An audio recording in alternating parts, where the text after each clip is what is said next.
سلام دوستان، خوش اومدید به کانال کدنویس. خوش اومدید بر یک درس دیگری از جاوا اسکریپت. موضوع امروزی ما جاوا separation of concerns می باشد. با زبان روسی را زلنی ответственности، با زبان تاجیکی باشد تقسیمات چه مسئولیت ها. در درس پیشتر ما آموخته بودیم که چه خیل کد جاوا اسکریپت ما در درون HTML فایل ما چیکار کنیم، داخل وارد کنیم، بنویسیم و او را رن کنیم در چه براوزر.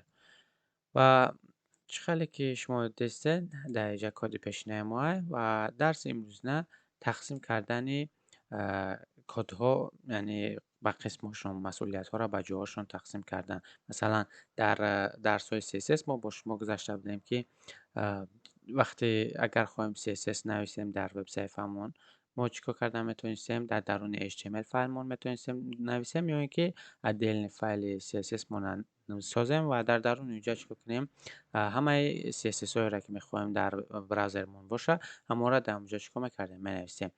و در این جرم ما همه کار را چیکار میکنیم برای جاوا اسکریپت هم کار را میکنیم و موضوع همین روزه ما هم همینه. ما میگیریم در اینجا چیکار میکنیم، یک تا فایل میسازیم، نامش چیکار میکنیم، اپ میسازیم، نامش JS میمونه و در درونش یک فایل میسازیم که چی نامش میمونیم app.js. حاضر درون اینجا در کد را که نوشته در درون الیمنت اسکریپت ما گرفته اینجا در درون فایل app.js من چیکار میکنم میپرتم، نه که حاضر کار نمیکنه. برای چی؟ ما باید ادرسی همه فایل مون بتیم در این HTML فایل مون که تا اینکه کار کنه. شغلی که در CSS وقتی CSS مون در درون فایل اسکریپت نقطه CSS می نویسیم و بعد در اینجا می اومدیم با واسطه استفاده بردن الیمنت لینک می گرفتیم، ادرس می دادیم تا اینکه هم استیلا در کار کنه. برای اون ایجادم باید ما چیکار کنیم، ادرسی فایل جاوا اسکریپت مون بتیم در اینجا ما اسکریپت الیمنت می نویسیم و در درون اتریبوت سورسش چیکار میکنیم، ادرسی فایل مون میتیم. فایل ما جایگیرش دیگه در JS و درون نام فایل مون چی app.js. پاپ نامش نوشتیم اول، بعد چی نام فایل مونه. حاضر اگر برگردیم به براوزرمون، خیلی که شما دیدستین همو چیز از F12 همه چیخیم در اینجا من کمتر پیش میبرم تا شما خوبتر ببینید. خیلی که دیدستین سلام به همه درجه نوشته.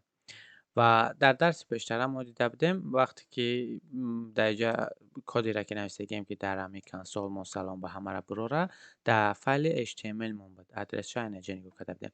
نه که حاضر نگاه کنید نام فایل مون app.js و یک خط مگر که همون کد را که همه سلام به همه را در کنسول برآورده است همون را نوشتگیش ما در فایل app.js و در خط یکم جایگیره.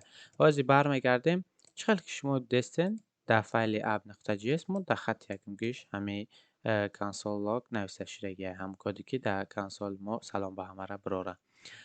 و دیگه ایس پس ما چیکار میکنیم، کدهای جاوا اسکریپت ما در درون فایل جاوا اسکریپت ما مینویسیم، فقط ادرس میتیم و همین موضوع چیه، تقسیمات مسئولیت ها. مثلا CSS مسئولیت چه فقط در درون فایل خودش مینویسیم، یعنی کاراش فقط در اینجا باشه.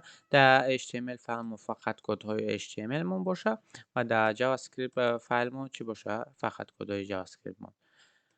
امیدوارم که درس به شما فهمه. اگر سوال دیگه باشه در زیر نویسید، کامنتر نویسید، حتما ما با شما جواب میدیم. تا درس دیگر، خدا نگهدار.